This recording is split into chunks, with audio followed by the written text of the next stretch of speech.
Hello and welcome to the Professional Insight Podcast, Season 6. My name is Brandon Curry. Where are the rest of the boys? There we are. Oh, here we go. All right. Season 6. Okay, introduce yourself, guys. That's to you, Jeff. That's Jeff. I think he's frozen. Jeffrey? He's frozen? No, He he looks just frozen. blinked his eyes. Blinking his eyelashes. Oh yeah. My internet's Lost strong. him. Okay, well, that's Jeff Collins. Yep. So- I'm Josh Bond. And Trevor Lindy. There is a description. There is a reason for Jeff's There is actually. This is technology actually gonna be- issues, which is normally It's quite me. comical. Well, this is going to be the first episode in a very long time. That's just the four of us, well, potentially three of us right now, because let's just let our listeners know and our viewers know that it was touch and go before Jeff, because somebody, we won't say who, left their laptop in the security line coming back from Florida. It wasn't me. You know No, it how that wasn't can me. happen though, right? Because like, No, I When- don't. No, please. yeah, honestly, like, because I've seen it happen before, where when But you want to rip through there, right? Get the fucking those gray bins, they're moving people through so quick. Your laptop, if it looks anything like that gray bin, people are just throwing their bins on top, and you could end up with a bin on top of your laptop. Don't even think about it. Now it ends up in the tray or in the have.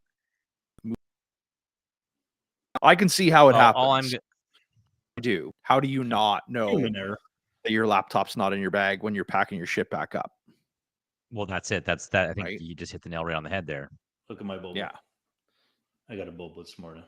Let's give it It's to him. not like he was in Jamaica and he might have been smoking some wacky tobacco before coming back. Look at this. We even lost Curry. It's So it's just the- Bond No, and I'm Trevor back. show. Oh, he's shell game, Listen. eh? Says hi. Oh, there we go. Says hi. I'm on my phone. Screw it. Must be my laptop then. Don't you mean your Your Surface, secondary or your laptop. laptop is still lost in the mail?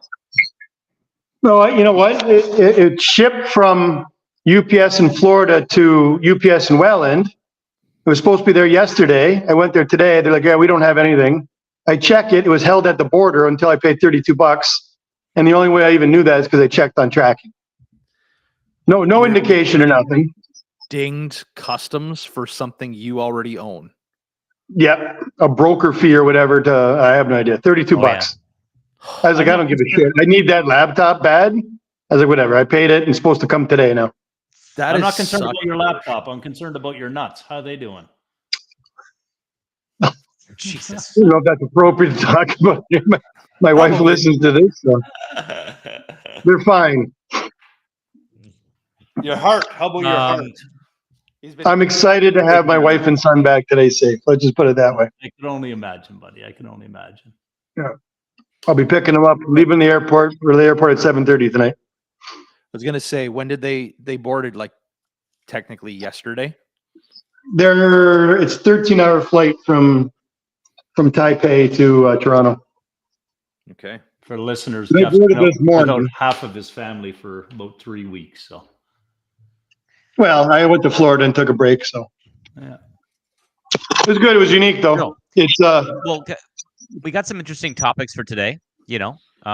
They don't include anything to do with Jeff's anatomy or his vacation in Florida. So why don't we start off with Jeff? Because we don't know. He's touch and go with his technology right now. Everything seems to be working. No, he's well, on did his you guys phone. tell He'll be them? good. Did you guys tell them with it or what? What happened? Yeah, we did. Well, we did. Oh yeah, we got Well, into when a it. single dad goes to Florida, his brain doesn't work the normal way, and I left it at the security check-in. I had 20 minutes left before we boarded, and I found it. Oh shit, my laptop's gone. Oh, whose fault's there? Okay. Hold Oh, on. it's though. mine, 100%. 100% mine. How can you call yourself single dad when you traveled with your mom? I was a single dad with a elderly woman who was very forgetful. So let's put it that way. So now we're gaslighting, and it's your mom's So problem. we know where Mom's you get it problem. from. Well, you guys have both gaslit me. First Bond with my balls, and then Balls. And I then didn't say Trevor anything about calling it out. balls. I said nuts. I was talking about your chestnuts. balls and nuts Roasting are the on same an thing. open fire. Oh But as an agent, and probably all you guys, you have your number one computer you prefer to use. And I had to bring it to Florida to make my life easier because I was working on work there. And sure enough, left it at the airport. I found it. And it was funny because UPS next day delivery, 480 American. And that wouldn't even include the border. So they're like, or you could do it on Thursday for $80. It's like, well, I'll take the $80. I can survive 2 more days because I have a Surface that kind of half-ass works it. And I just found out that it's stuck at borders until I paid $32 with no notification that I had to pay it. So I just randomly looked it up and found out. Is that your topic for today, or what are you talking about today? That's my topic for today. Any questions? Just write the podcast. All of his work. It's about traveling without your wife and how hard that is. We had a great trip though in Florida and all that. But I think we were talking about, we've done our podcast for what, 4 or 5 years now. And I think we've only had 1 or 2 episodes where we talk about what we actually offer, and I think I've worked personally with all 3 of you guys with what you offer people. I've worked with all 3 of you guys in certain, parts of it, where Curry, I invest money with you every year. Bond, I do all my closings with you and John. And Trevor, I get a lot of HELOCs or mortgages with you. And I refer whenever I can to all you guys. Curry, you tend to get the least amount of referrals because people need to have money to work with you. So you're welcome to that. You're welcome to that. Yeah. Hey, at least I use you all the time, every year. And you're on the ball when you do it, right? So, and Curry wants to make sure that if I pass away, my wife is a billionaire living in a penthouse in Dubai. Yeah. So if you are a female and you want to make sure you have the most amount of life insurance possible, that you never need to do anything, he is the man for you. So we can get that set up. So, but really, caveat to that: if you murder your man or your spouse, you don't get paid out. So that's just the one caveat to that. But caveat to that is that if you get caught murdering your man, Question. if you do minor poisoning over a long time, or blue ball death. Death by blue balls. That's a possibility. How'd he die? Blue balls. It just exploded when he was going through security. But to be honest and serious, what my specialty is, and that's what we're going to kind of talk about today, is are we actually going to get to that point? This is gonna be good. I'm in a good mood today, so I'll talk about whatever you guys want. And there's a Leaf game on at 2:00 that I can't watch. 2 o'clock. Swedes. So I'm going to have to turn my phone off and find out. But what I do is I buy and sell, or help people buy and sell houses. That's what I like to say. And I help people fix up the houses after you get a house, because I got quite the trades contacts. Nice. But I also am now building houses. Actually, yesterday we had a meeting at my house, which I use my personal house as a model home to build and design, show the upgrades for it, and kind of talk to people about what you can do or can't do in its layout. I have another appointment today at 1:00 with an agent from Orangeville that's coming down who wants to build on a piece of land I'm selling, and they're ready to pull the trigger, but they have no idea. They said, well, this is a house we like in Orangeville, but we don't want to live there. We'd like to live in Wainfleet on 22 acres. Can you do that? We're like, well, as a builder, you can basically build whatever you want, right? Yep. But what everybody wants to know when you build is how much does it cost? That's provided right. So now the municipality agrees with you building that kind of 100%. And I've touched on this before on one of our podcasts. What you have to do if you want to build, you have to make 3 calls more or less, right? You have to talk to the city, see what the zoning is, see if you can amend the zoning, because sometimes you can do that too. Sure. You need to talk to NPCA to see if there's any restrictions on that land. And many times now you have to talk to the ministry, right? So you have to talk to the ministry. Yeah, conservation. Conservation authorities, they overrule what the municipality can or can't do. But it's not as easy as that. Like, we have a mutual client here for most of us on here. Curry, you got to wait till they get money again. But most of us on here have the mutual client, and we've been severing one chunk of land in Wainfleet to 3 parcels of land to build. And nothing has changed on this land at all other than paperwork. And we're going on 2 years, still waiting on the final signature from the ministry to do it. And we're waiting on a letter from the civil engineering to do it, right? So I'm positioning myself in this market not only to buy and sell. And I have to make sure I tell people that I still love to buy and sell real estate. Okay? Really, when I talk to people in my business, everyone has a crazy idea what they want to do. And I've got a client right now who found a piece of land. He wants me to help him buy it. He wants to negotiate the shit off the land, which is very hard to do because carrying cost for land usually is very minimal. Property tax is very minimal. So they're going to wait until they get their price, right? The interesting thing on the market, I touched on this last podcast, people are timing the market that we believe on this podcast that the interest rates should be done raising. You never know, they might sneak one in there, but we think they're done raising.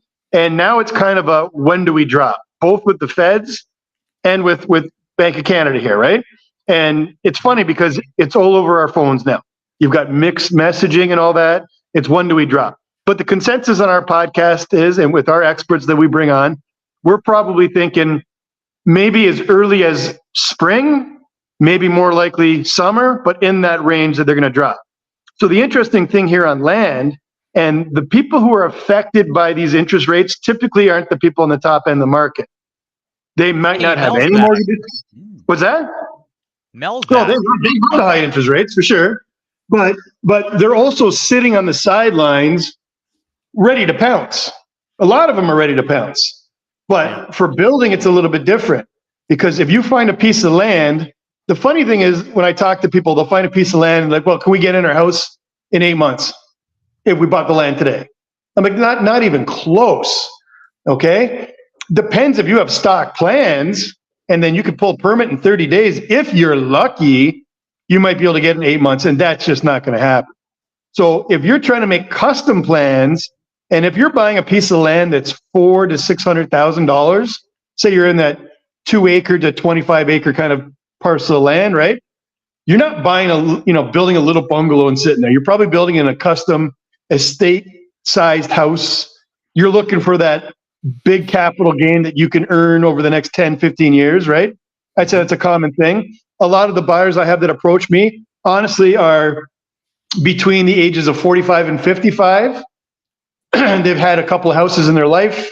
They're financially stable. They have a minimal mortgage.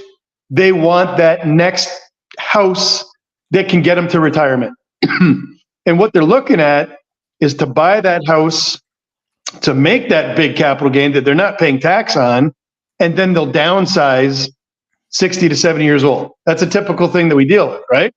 So they want to buy the land. They got this great idea. I want to buy the land. We want to build a house. We saw it on HGTV.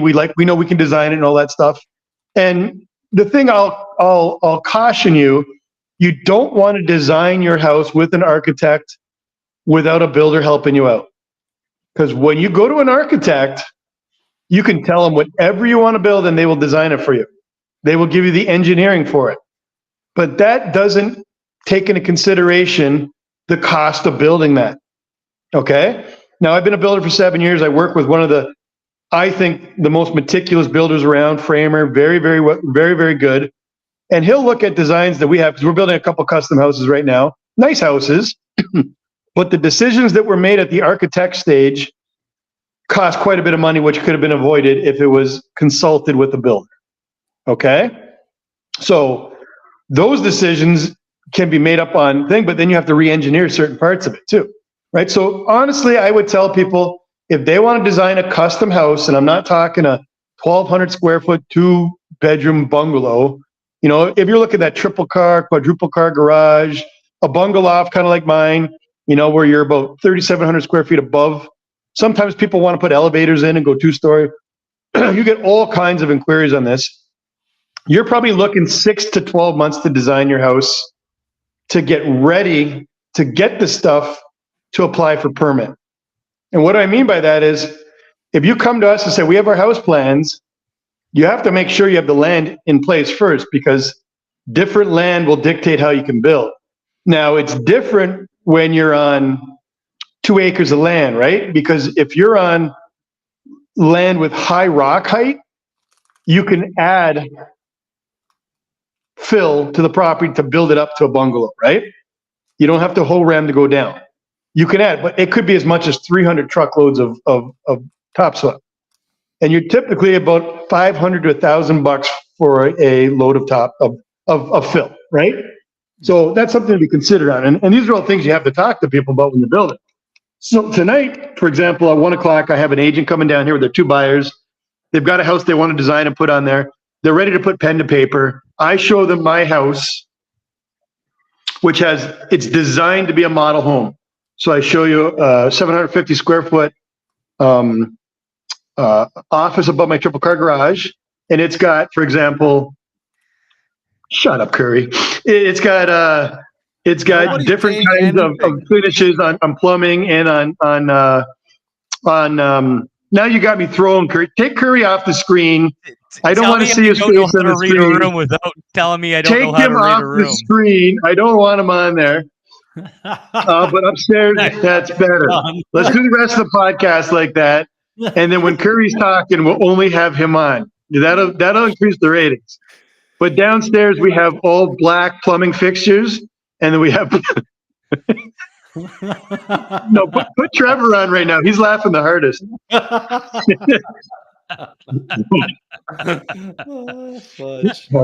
Be professional. All right.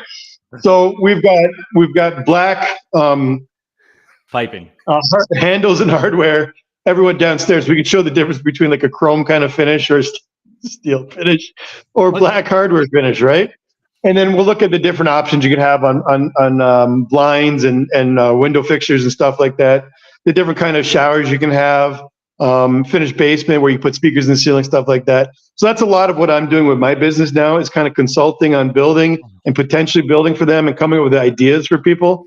And because people get excited when they get the right idea. So when they see what we did is 2 bedrooms together and they're separated by a bathroom in between, and then it's kind of got an area where we close that nice sliding door that everybody likes on HDTV. So my 2 boys have their own little quadrant where they can hide out when we have parties or whatever at our house, right? So besides that, when I think, are you guys in control of yourself now, the Giggle Boys over here or whatever? So the other thing I do about that was hilarious. Hawk says, let's talk about like, the hey, Bills. Mel, let it put it this way. Mel is just tuned in. She just wrote, "This is what I tune in for," and oh my god, that was one hell of a good. That was a good laugh. Yeah. Thanks, Collins. And Bach that was professional, working in stride and not breaking character. Yeah. It was beautiful. From that. Bach wants to talk about the Bills. Oh my god. Bach wants to Chris will definitely talk about Let's the get Bills. you for fired sure. up. So it really. Oh shit! We can't talk about the Bills right now, Bach. No, We can't talk about the Bills. They're not done yet. Yes. Cincinnati lost last night too, and I think Joe Burrow might be gone for a little bit too. So the Bills still have a chance, believe it or not. But yeah, we can't talk about the Bills. But the other thing I do is assisting people to buy and sell the house. Many times right now in this market, what I'm finding I deal with, people like the prices they see to buy out there or the potential to negotiate on those prices. Can you take Curry off the screen again, please? I appreciate that. He's giggling. What was he doing? Every time I look at him, I want to laugh because he's like he's holding in either a fart or a giggle. I don't know. But so, for an example, I've got a bunch of townhouses we're selling, and people like the prices of it. They like what they get. They like the value. The problem is, and in this market, there's a lot of sale of property conditions out there. So people like what they can buy, but they want to get a specific house for what they sell. And people's mindsets right now are very locked into the prices we had, the peak, that are not relevant to today's market. And in my case, when they're buying one of my builds, I can't go there and blow smoke up their ass about what their house is worth. I have to be very blunt to them about it. So when I go in there, I will talk to them. What are you thinking of doing? What do you want to do? Can I look at your house? So they show me the house. And then I'm blunt about what buyers won't like right now. When you're in an extreme buyer's market that we are right now, I wouldn't say extreme or balanced buyer's market. Buyers can negotiate, right? I wouldn't say extreme buyer's market. It's not extreme. But you started by saying extreme. It is a buyer's market. It is a buyer's market. Like we're leaning, take Curry off the screen. We're very leaning. He needs to stay on the screen. Maybe that's what people love. Is he him just smiling? He's lit up. Did you do your stand-up routine coming back from Florida? Like this is. He's all giddy. And He up wants to next, go. He's yeah. excited. Oh, I did on the Florida flight was say, Talk about- shit, Yeah. I left my laptop there. It was me talking 3 hours about my stupid laptop and I got it back. But How many people? nobody's did you even going to annoy know on what that I flight? talked about in this damn portion of mine because we're all giggling and making fun. Back on track like professionals that we are, all right? I'll go to their house and I will tell them, this is what people aren't going to like about your house. And they already know what I'm going to tell them, right? I'm going to tell them that carpet you have in your bathroom is not appealing. Because believe it or not, people have carpet in their bathrooms. And if you've got 2 young boys that live in your house, that carpet is full of piss in your bathroom. So unfortunately, when you're selling your house, that carpet's got to go. It doesn't have to go. Nothing has to be changed in your house. But if you want to get max dollar, you got to fix it up Can you imagine in today's being market sick? or drop your pants on price. Can you imagine being sick, like hung over or something and puking in the toilet and you're on a pissy carpet? On a piss carpet? On a piss carpet? That would be amazing. Could be tons of puke. That's how you don't drink anymore. That's a great solution for it. Just don't drink. So right now on the market, I don't know if you guys have seen it too, there's a lot of conditions that are That's accepted 100% with the sale of property, right? A lot of sale of property conditions out there. And there could be a chain reaction of like 5 or 6 properties that are all tied into one property. And when that one sells, 6 of them go. So at any point, you could see the market kind of bump up from a month to month on transactions. What you're finding now, we're getting close to December and people don't really like to sell their house in December because they have a lot of company coming over and they don't want to have the Curry. You're doing it again. I can see you holding it in, Curry. And so that's what I do. I'm going to pass the torch here because I can't stop giggling. And I think it's time for Curry to talk about what he does besides Well, What we do besides really good is bust well, tanking me, my session about selling and building. Let me tell you something. Up next is Trevor Lindy to talk about how hard it is to get a mortgage from his yacht. There's a question to Jeff there. From Peter. Oh yes, okay, let's do that. I can't see it. Perfect. Okay. It's fair to say when you build a home, expect 6 months of delays. My neighbor has been building a house for 2 years, and it's driving me nuts. Good They're question. probably building the house themselves, I'd say. They're subcontracting it. I doubt they'd have a builder. My neighbors, and I hope they don't listen to my podcast, they've been building their own house for the last year and a half. I can even show you. Let me show. I don't know if I can turn this around on here. Oh, I can't. I was going to show you. They have, I'd say, about 40 bags of garbage on their front porch that have been there for 3 weeks. That's just sitting there because I don't know why they don't want to bring it to the dump. I think they're looking to get rats and stuff at their house. No idea. But 40 bags of garbage on their front porch right now, trying to do it. The problem, if you work with a builder who knows what they're doing, they know how to schedule. They have the trades that they trust, and they'll get it through, right? When you pick someone else and you're a one-off, it's going to take a while. There's a follow-up, Jeff. Oh, they me and Maurice have been acquainted a few times when his trades run over my grass. Okay, so if he's a builder who's got trades that are running over your grass, he's not really having control of that either. I don't know. It's interesting. It could be someone who hired a builder who's a buddy of theirs too, right? And sometimes that can be a little difficult too. Maybe a shitty builder. Well, on top of that, that builder could be just a GC, a general contractor, and not actually a builder, because it sounds like, to your point, Jeff, that he has no control over his trade. So they're probably all subcontractors, right? Like they're just all independent businesses. They just don't care, right? Whereas, like your trades, you got to have good control of them, and you got to, whereas you're a builder and also a GC, but you also like a lot of the trades that you use are independents. However, you've got long-standing agreements and contracts with them, and they understand. Well, the bottom line is we give them a lot of business, and if they screw up, they're not getting the business. Simple. Right? If you're a builder and you've got trades that are one-offs, you've never used them before, that's the worry you have. A builder, to be honest, is usually as good as the trades they use to help build the house. Sure.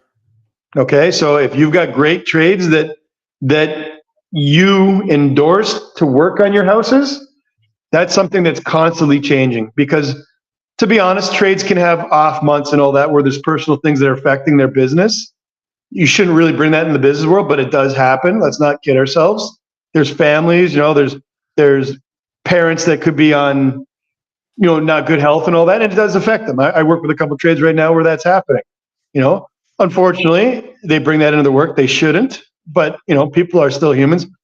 The whole purpose of a builder is to overlook the trades that they bring in, and they endorse the trades they bring in, because the builder has to back them with their own wallet. Yeah. If something bad happens, we have a scenario right now in Dane City where we built. And just to give you an idea how stressful it can be as a builder, there's a master grading plan for a subdivision that the city has to sign off of. So we built 4 houses on the one side of a cul-de-sac in Dane City. Josh, you know about it. You and John are very heavily involved in this, and you might get more involved in this. And you have to get a grading plan. Now, what people don't understand is the grading plan is designed by the civil engineer. Yeah, but right? that's approved by the municipality before It's approved for sure. But in this case, there was an original developer. So every subdivision that has lots has a developer for it. And it has to go through a rigorous kind of approvals in order to get approved, right? Part of the subdivision plan is a grading for a master grading plan. So in this particular case, in this city, there's a master grading plan that wasn't properly done. It was a hack developer. He lost it. The city assumed the developer role for the subdivision. Someone bought the lots from the city. The city still remains the developer. We bought the lots from this person. We have a grading plan for each lot that's based off the master grading plan. The master grading plan had changed from the original one to the new one. So we found out that when we built these houses, there was one house of 4 houses where the water would pool. Okay, we're builders, not landscapers, so we just have to follow basic landscaping of it. The water would pool. But we did what our grading plan told us to do. Mm-hmm. Tarion protects the buyer that we can't have pooling water on that property. So then we talk with the city. We need the engineer to come out. Engineer comes out and says, we suggest you put a subdrain. It's 220 feet long. What a subdrain is, it's about a 4-inch piece of Big O. It's perforated. It has stone underneath it, stone on top of it, and then it has like a fabric cloth across it, right? To prevent dirt and stuff clogging it up. So it's about $5,000 job to do in order to fix it all. Now, so we said to the city, Jeff, where would that drain run to? A catch basin. Catch basin, okay. Okay, so it's about a 220-foot long. And really, now if you develop that, you'd have more than one catch basin in a 220-foot length, right? Curry, you live in a newer subdivision, so around your house, you'll probably have catch basins in every 4th house, right? Yep. So they have a lot of them, right? Because you want drainage and everything's about drainage, right? But when this development was done a long time ago, they had one catch basin for about 300 feet of land, right? And it doesn't make sense now. So the city instructs us, you've got to put subdrains in. We're like, well, that's not our responsibility. That's the developer's responsibility. Well, and they say, do you want to make your clients happy? We're like, of course we do. But that's a developer responsibility. So we said, screw it, we'll do it. We'll go after them with our lawyers to try to get that money back because it's a developer responsibility. So we'll take care of it because we want to keep our clients happy. Our landscaper goes out there, digs down, they find the previous subdrain, and guess what? It's done wrong. There is no stone above and beyond. There's a fabric on top of the Big O that has just gone to the side. It's full, it's clunked. They open it up and it floods the whole backyard. So it's the previous developer who went bankrupt, who the city took it over, who screwed it up, and who has to fix it now? It should be the developer. We're fixing to keep our clients happy, and we'll go after them after. But that's some of the stuff that if you do hire a builder with Tarion, you are protected with those things where we can't just say, haha, it's not, we have to fix it. And Tarion will pay to get it fixed. We'll go after the city and just, it's about who does it and who fixes it after. It's a good time. Now, final question in less than a minute. Go. Oh, I can do lots of things in less than a minute. Final question. They built the house on a water table and the wife wanted a 9-foot ceiling basement. Solution was to have 3 sump pumps running. Why would a builder sign off on this? Well, I don't know if the builder would sign off on it. They'd probably not recommend that. See, the big question here is when the person designed this, once again with the architect, which we talked about earlier, did they say we want 9-foot ceilings in the basement? Because if you got 9-foot ceilings in the basement, you're going down deeper, right? So if you go down deeper, the deeper you go, the higher the water level comes up. Sure. And so the solution for that typically is add more sump pumps, right? So really you're better, and it depends on the land you got too, right? Like I have 9-foot ceilings at my house and my sump pump runs nonstop, right? But I have But I wanted the 9-foot ceiling. But I have 9-foot ceilings at my house. However, I do have a sub pump, but because I'm on a walkout, and it's also the type of soil that you're on too. Yeah. So, right, like you're on, sandy loam soil versus clay soil versus like the clay soil, the water just pools and just sits there. Whereas Yeah. with sand, it just goes right straight through, and you don't really need a sub pump. And a it lot of also things depends happen on the- too, where if you backfill with different kinds of material, so if you have Yeah, clay that's backfill, the true. water goes down slower. If you backfill a chip, it just speeds right down to the weepers, right? So it depends on what you're backfilling. The biggest thing that I would say when you're in the design stage, if you want a 9-foot basement ceiling, what kind of rock height you have there, what kind of water table do you have there? And really, this is taken out of context. We have no idea how big the house is. If you've got a basement that's 3,000 square feet, that's a lot of water around the edges, right? And if you've only got one sump pump, you might need to design two. I'm right on the cusp of going to a second sump pump, and it's probably safer to do that, but I'm not going to do it because I don't want a second sump pump. But to have Right. one So, as a backup, and you need a battery backup. Then it comes into question, if you're on septic and cistern, right? You can't get like a water pressure backup. You have to be in municipal water. Then you have to have a battery backup, right? So if you got 3 sump pumps on, it's not necessarily saying why would the builder recommend that. It might be the architect put that in his plans, or the owner wanted 9-foot ceilings no matter what, didn't care about the consequences, and the consequences are you need a third sump pump. At the end of the day, it's the owner gets The what owner they that- want, right? Yeah, Like, and the Yeah, city so signed that's off what I on was it, so it's said. all good. If you're designing a house, have a builder involved from the beginning, because they'll say, okay, we're going down 9 feet. Your water table in this lot is pretty high. You might need to have an extra sump pump or 2. your sump usually directs the water back into the weepers, I believe. Yeah, so you have one yeah. sump pit, all directed by the weepers, and if you have water around a whole house, it's all going there. And it might not affect you all the time, but on a busy rain, which we've had quite a bit in the last year, you could have your sump overloaded, right? Yep. Yeah, and the sub pump is supposed to shoot it out and away. Away Based from the on house. Mel's question, away from the house. And Into if the you're not weepers, final right? graded because you're still building, your grading might not push the water away from your house. So when the sump pump comes out, it recirculates, right? So you got to see how the sump pump works in the grading too. Oh, Peter says, Thanks, thanks, Peter." Jeff." He's screwing around with his Japanese maple with the fence. Don't let anyone screw around your Japanese maple. Those things are gorgeous trees. Yeah, fantastic. Let's move on to Yeah, you let's have move one- on to Trevor now. That's enough Yeah, talking you by know, me. why am I the one that's next up? Right, because Curry said it before.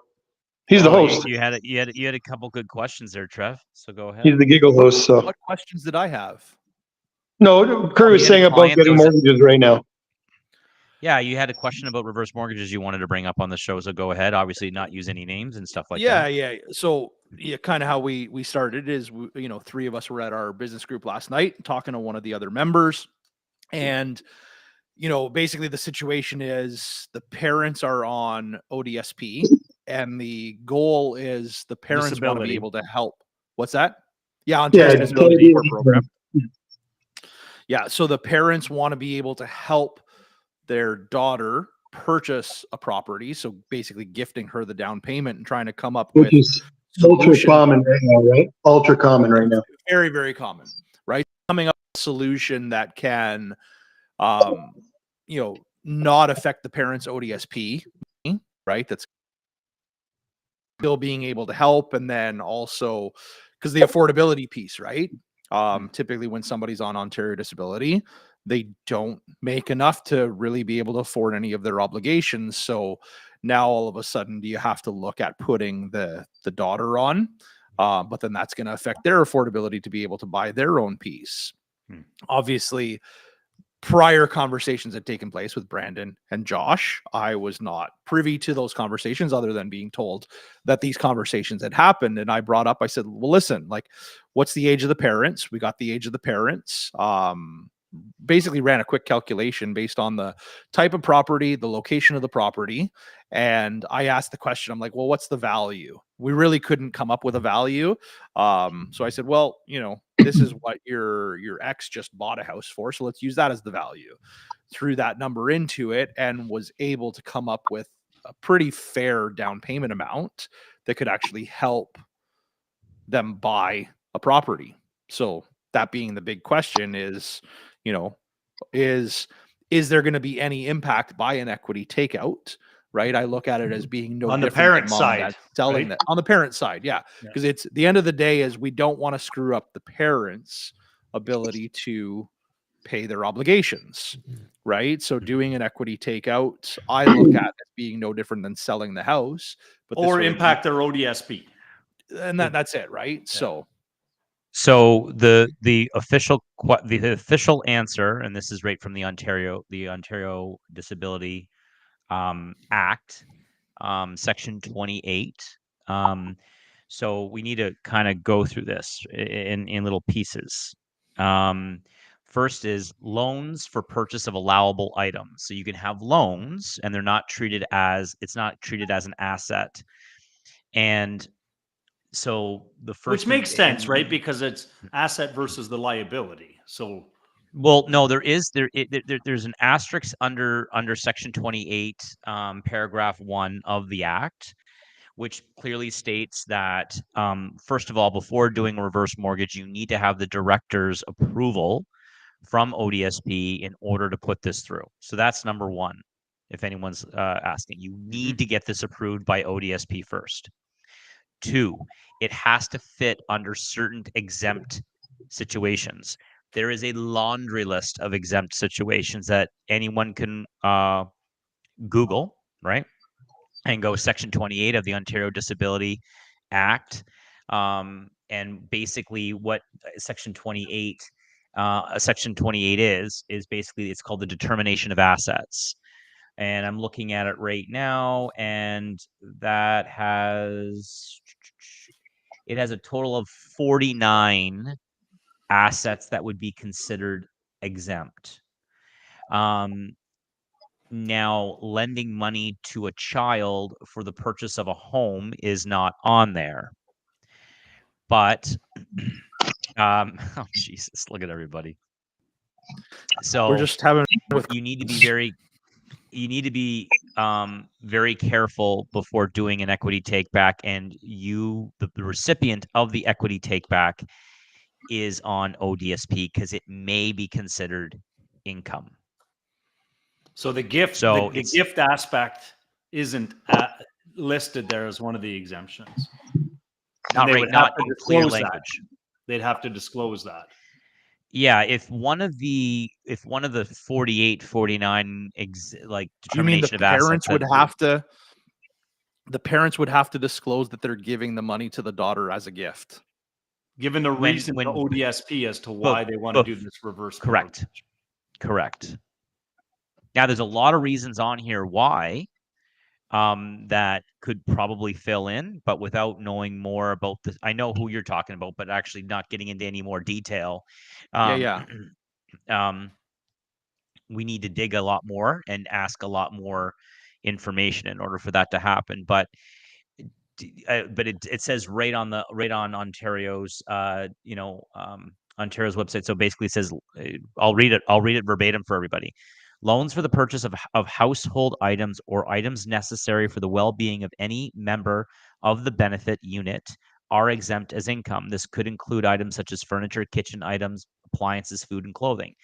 These same loans may include a variety of financial transactions, such as credit card advances, overdue credit card balances, bank drafts, contractual arrangements to pay for items on time or on a delayed basis, such as don't pay a cent event. Recipients should obtain prior approval for these expenditures. Okay. Then a couple paragraphs down, it does address reverse mortgages. A recipient is required to obtain prior approval for a reverse mortgage. That's the first sentence. Okay. So the official answer to your client, Trev, our mutual client, is prior approval must be received before making an application for a reverse mortgage. Okay. So there you go. And then I guess I if they feel don't, that they it- can jeopardize it, right? Oh, 100%. And I But think there's that nothing this in goes- there that says anything about a regular mortgage. No. A regular mortgage is a regular mortgage. That's not considered income. The So fact the of a difference reverse being- mortgage is there's no requirement to repay it Yes, there is. until an event happens, right? Yeah, upon sale or death. Correct. Yeah. So it kind of it's a product that kind of walks the fence between an equity Is that- takeout. So It is here's an here's an takeout. interesting piece about that. Is that because when you die, does ODSP have the ability to claw back some of your disability payments that they've paid you over the years when you own real estate? Potentially that has happened. They can be if Well, they always have clawback rights depending on the they always have situation, right? clawback rights, and they can be very easily a creditor on the estate. Very easily be a creditor on the estate, and then you won't get your certificate from CRA in order certificate of disbursements, like in order to disperse the rest of the assets, if especially if it's ODSP that's involved, right? Wow. So what can happen is you have to remember, if the money is borrowed and used for a purpose that is not approved, it will be treated as income. That was the second sentence. Okay. So you need to get prior approval. Now, the prior approval might be, I need it to move into another space in order for us to have, accessible living or whatever the case may be. And if the client is willing to, because you remember, the money can be used for any member of the family unit, Yes. right? So if the sale of a home is used in order to buy a home that has, let's say, wheelchair access, or they move in, maybe they move into an in-law suite or what have you. Then that's fine, because this client would be considered part of the family unit. And but still, regardless, prior approval must be given.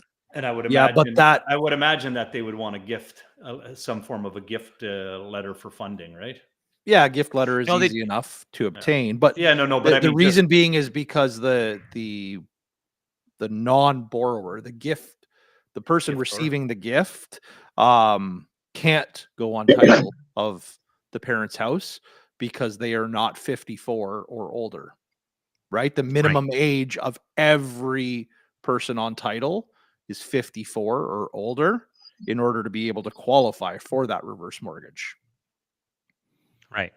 right? But if the So- reason for them selling their home is to move into a more accessible home, and because the client is a child of theirs, and they're they're going to be like a caretaker role, yes. and there's going to be a in-law suite, then that, as long as prior approval is given, that can be done. now what about a trust situation? Even in an event that the person's only on as a trustee, I wonder if that would exempt that 55 age requirement. No way. No. Very, very adamant about that, because the loan to value that they are willing to disperse is based on the age of the youngest borrower. They'd still be considered a borrower for Yeah. mortgage purposes. Correct. Yeah, so that's a hard rule. And you know what? We had a great episode that we did not too long ago. We had Clive Coe. Phenomenal episode. What? Phenomenal episode. Yeah, it was great. We had Deanna Lip, and I don't understand why you're so pixelated. It must be your shitty pixel. He turned it sideways. So it It's blew up. funny. Everybody's always quick to rip on iPhone, but then look at the crap that he's got with his Google Pixel. Oh, look, you're getting clearer now. It's called Pixels, so you can see the pixels. Stupid. Is that why? Pixelated. Yeah. I and what's the shirt that you're wearing? Is that pixelated? It is the shirt that you're the only one that doesn't support our podcast guy. What are you talking about? You don't have any of those shirts. Doesn't matter if I have any of those. I've got this You on. should. This is from This Nash. is high quality merchandise. This is from Nash. No, it's not. That's a hoodie, isn't it? It is, guys. Is this Thank from you. Dave Nash? Or It from is Jack actually from Nash? Nash's. Yeah. Thank Yes. you. Is this from Nash? I don't Yes, know. We that's can't the tell tag on the because of the back. pixels. Maybe it's on We your wouldn't even shitty notice phone the- that you can't see it. We wouldn't even notice the red tag. That's Okay, a can shout we out, get back shout to out to topics here, Nash. boys? Shout out to Nash's. To, Oh boy, yeah! Taylor. Shout out to Nashy, good old Dave Nash from Jack Nash. We had Yes. him on the show. We got to have him on again. Actually, he's Yeah. always a good. It's It's all the way back to always like good. season 1.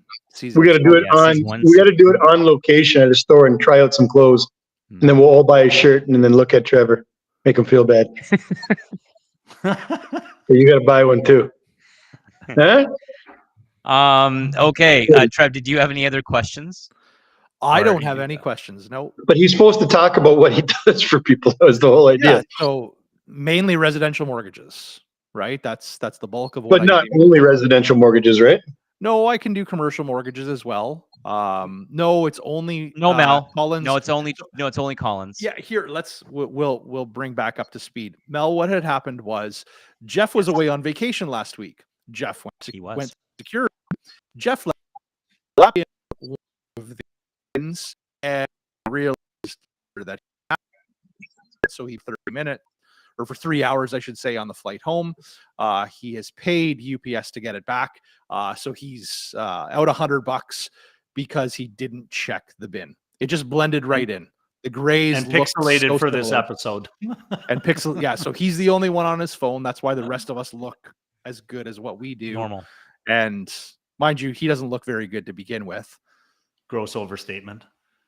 Yeah, right. So That's an exaggeration. I'm comfortable in my own skin, all right? I've accepted myself. we're very glad. I just like that the tables are turned and it's not me getting my balls busted. So I like it, my balls busted. I I'm think it's trying a to better lay- episode when he's ball busted. I'm trying to lay in just a little harder. I did have a Yeah. great trip, by the way, in Volcano Bay 2 times. If you've never been there, it's the greatest place to go. Good. Volcano Bay. No, I think you should Mondo, expand do you on wanna- serving. You also do refinancing too. Yeah, so anything from like purchases, transfers, refinances. Right now I'm getting a lot of questions around refinancing, around transfers. People are really concerned because the interest rates are as high as what they are. It's Well, tough. renewals would be the big concern right now, right? Pardon me? Renewals would be the big concern right now. Renewals are really hard. I had somebody approach me recently about their renewal that they had coming up, that had renewed in October, and they've got a really good job, but they also had a part-time job, and really they had a part-time job just because I think it's because they're single and they just wanted something to do with their time, and it kind of kept them occupied. So they left that part-time job partway through last year. And now they've just got their regular job. And financially, the conversation was along the lines of, this is my interest rate. This is what I pay right now. This is what my balance is. What are the chances of me getting anywhere close to that? And unfortunately, in their situation, the interest rate was more than doubling. When your interest rate doubles, the payments are going to go up by about 30%. So the So you're not having conversation, many big conversations, are you?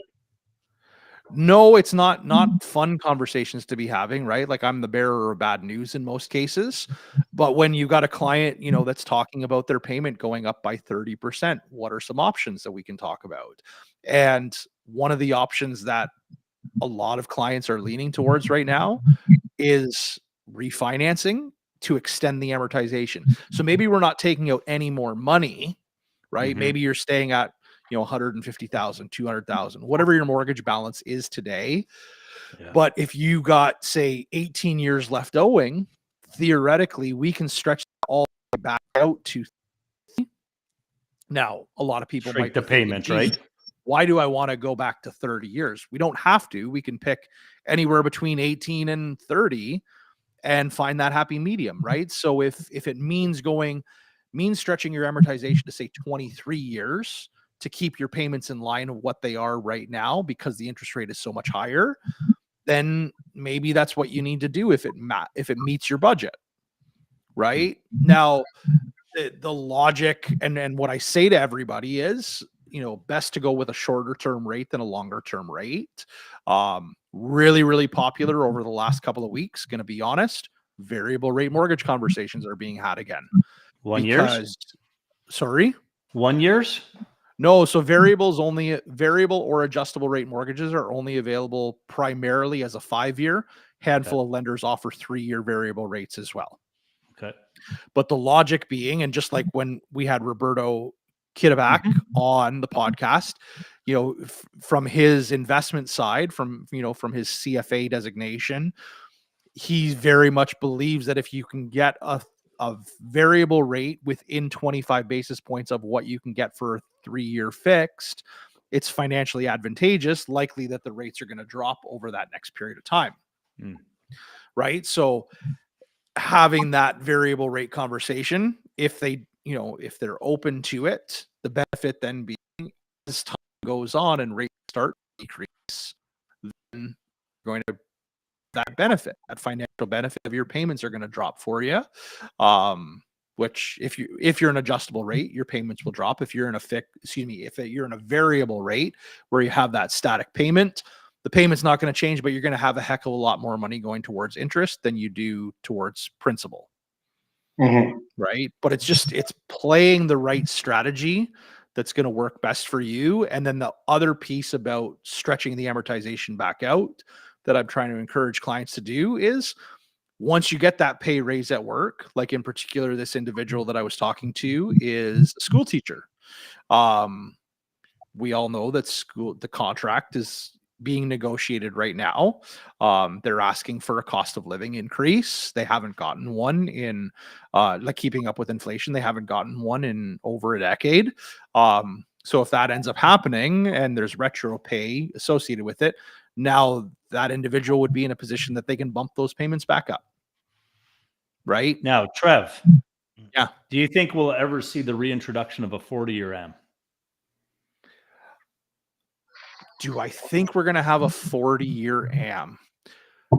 Well, what I can tell you is Equitable Bank, available through brokers like myself, did recently announce a 40-year amortization. They are an alternative lender, so meaning that you're not going to get bank rates. If we did an equitable mortgage, you're going to get a slightly higher rate, but they do offer 40-year amortizations again. Good to know. Are those mortgages insured? No, non-insured. Not insured. So they're like a 20+% down payment type of situation or max, refinance. But we can amortize over 40 years. The stipulation in a lot of cases, and I haven't looked into it too much because I don't have a lot of demand for people to go 40, or people for that matter don't really want to go alternative lending if they can avoid it because interest rates are, a point or more higher. Yeah. So, they're looking for good credit. Good for rentals, right? Yeah, if I don't know if that's available with the product, I'd have to double check whether you can do a rental within it. But just for the question though about 40-year amortizations, I don't think OSFI, which is the Office of the Superintendent of Financial Institutions, will ever revert back to a 40-year AM. I don't even think we're going to get 35 out of them. They're set at 30 years for conventional mortgages, but nothing more. And I don't think they're going to let us go back. They Do you think they'll ever take that stupid stress test off, or that's there to stay? No, that's here. No, That's here to stay. For the foreseeable future, anyways. For the foreseeable future, yeah. Till election time? Yeah, maybe. No, because they're not elected officials. They're not elected officials, and there's nothing that they can do there's nothing that the elected officials can do to pressure them into doing something they don't want to do. Completely independent. Yep. Now with the final 10 minutes or so of the show, Oh, we're not going to do Bondo, all four. what, So you laugh too much, that? Curry. You screwed us. You laugh too much. Bondo already told us he only has 30 seconds. So Curry gets Yeah. 9.5 minutes. Bondo gets Yeah. 30 Yeah. seconds. We wrap this up. I and don't need to- we're I don't need good any- for another week. We do all things legal. Just reach out to us, right? If it's not something that we take care of, which is primarily residential, commercial real estate, refis, And corporations. Corporations. Incorps, Yeah. wills, power buying of and attorneys? selling a business, share or asset, wills and estates. We're going to try and find somebody to that's going to treat And- you and- the way we would treat you, right? So Let's be honest, Bond. Flet Becario, the firm that you work at, you Yep. guys have litigators on staff, you have family lawyers on staff. Yep. You guys, so even if it's something that Josh and his business partner John can't handle, most likely somebody in the firm that can definitely help. Yep. Yeah. I mean, we don't do criminal, but we would No, we would I was going refer to say you there's to, nobody in there that's criminal, right?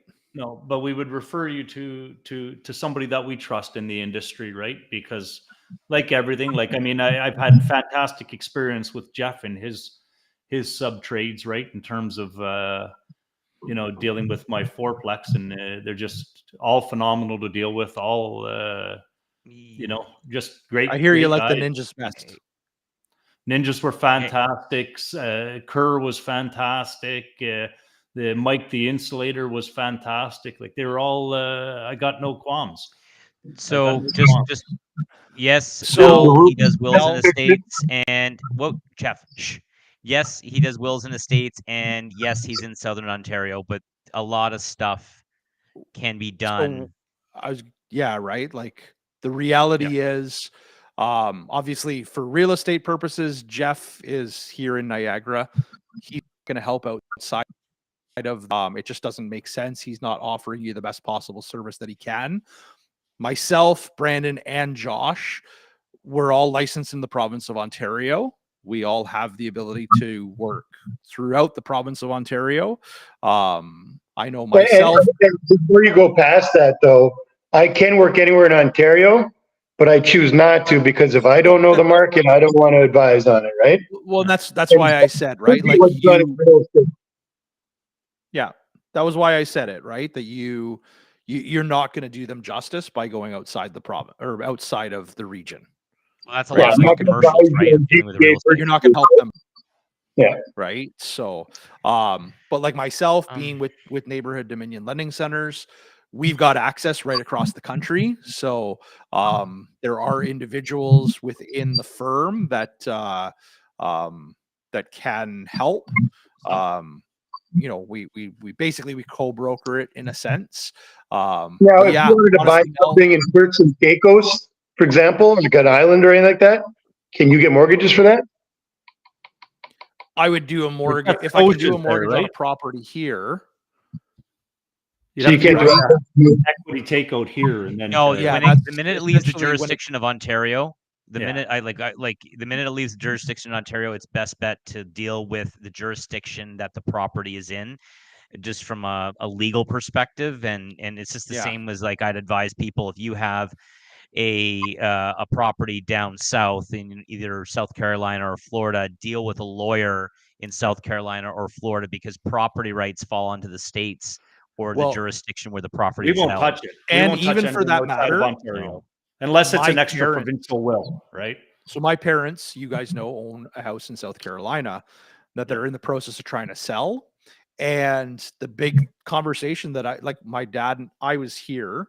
My dad was down there and they were interviewing realtors. So I was part of the interview process. They dialed me in. And the logic was also like, use a realtor because the realtor understands the process for that particular area, right? Not only the lawyer, not only the accountant, all that sort of Mhm. stuff. It's like use Yep. a professional in that area, He's a which, as I professional. mentioned, I think Curry and you and I were having an off conversation about bringing in Yes. bringing in Melissa and have her bring in some of her profession just to kind of cross-pollinate between borders. because we do have about 3%, I think, of our listeners that are coming from the US, which obviously helpful, right? Yep. Right. Give them some. So Malaysia too. And yes, Mel, reach out to us if you need any of our services, right? We're happy Yeah. to. So Mel, the firm is Flett Beccario, FLETT, BECCARIO. They're in Welland, Ontario. LMNOP, I think it's- QRS, TUD. Yeah, I think it's 905-732-4481 is the firm's number, right? Yeah, I think it's 732-4481. Give the firm a call. Just ask for Josh and John. What are you laughing at? Nick Bond didn't even know the number. Why would he call his own firm? True. What was I going to say? Okay, so just to wrap it up, and then just Yes, very quickly, 4481. 4481. There you go. 4481. 732 though. Oh, Yes, so just a couple things. Everyone that's listening, everyone that's watching, there's a QR code. See the QR code. Click the QR code to download and subscribe to our podcast. I don't know if you can Just click QR codes with an iPhone. Yeah. So just to reiterate, Pixels there somewhere. our firm, CR Smith Financial, is licensed in British Columbia, Ontario, Nova Scotia, and Newfoundland. So anyone that resides there or has property there or financial issues there, I can legally then speak to it. The other thing is, so I'll just touch on it quickly. Obviously, everyone knows insurance, health, life, disability. You want a Dubai penthouse when you die. You will make it happen. Right. And then health insurance, critical illness, disability, investments. And then obviously our firm, a lot of people don't know this, is one of the largest brokers for group benefits for small to medium-sized companies and large, massive companies as well. And we've been around it'll be 50 years in May of 2024, 50 years in business. That's a good And haul. aren't we? Wise Guys has got a big anniversary next year. Is it? No, we're still a couple years away from 30. We're a couple years away from 35. Yeah. Yeah. Is it 35? 35. 35, yeah. We just did 32 years ago, I think. That's eh? right. Oh, shows how much I remember. It's 30. And then finally, ladies and gentlemen, as we have one more minute left before we have to go, next Friday, November the 24th, 11 a.m., we've got NHL great, NHL Hall of Famer, NHL Stanley Cup winner, and His brother. two-time gold medalist, Chris Pronger, and his brother, Sean Pronger, coming on the show. I don't know how Jeff's going to do it. I don't know how he's going to survive. I think he'll just be like a little boy in a candy shop. And so, Rookie, do you have a picture of the Journey bottle? Because they're launching their brand new whiskey called The Journey. Dean Blundell. Friday, right? Black Friday broadcast. Is that a Black Friday podcast? That is a Black Friday podcast. So tune us in because we will be drinking during that podcast. That's true. We do Because have to go and buy bottles. Oh, I already got that teed up for all you guys, so don't worry about that. Oh, we have bottles coming? Oh, yeah, I just got to see you guys next week sometime. Okay. I got a bottle Back to bottle service, Curry? Or what? Look at That's that. it. Thank eh? you very much. Oh, Look at that. lit. Look at that. Look at You that know- gorgeous. How nice would it be to have prime Chris Pronger on the Leafs right now? Oh my God. Ah, You know what? Insane. even retired Pronger on the Leafs, I take. I've got, I don't know if take him anybody right knows. now. You can get a mini keg, 5 1/4 liters of Fireball whiskey. I don't even like Fireball. I love football. Talking piece, 5 1/4 liters Canada Life is Fireball amazing. whiskey. 3 spigots on it. Can't wait. I'm so excited. I'll have that next week, and I'll probably show it on the podcast too. And Perfect. Mel, just so you know, I wish I had the public service benefits contract. That would be amazing. All right, everyone, thank you very much for tuning in. Please tune in next Friday, November the 24th, when we have Chris and Sean Pronger, the creators of I won't be on my phone. Oh, well, oh, goody. And we'll be drinking on the podcast. So can some of you just try to get a hold of me next week because I'll get you your bottles. Bondo, take it out. Respect to all our service people. November 11th's passed. Help us help you stay informed.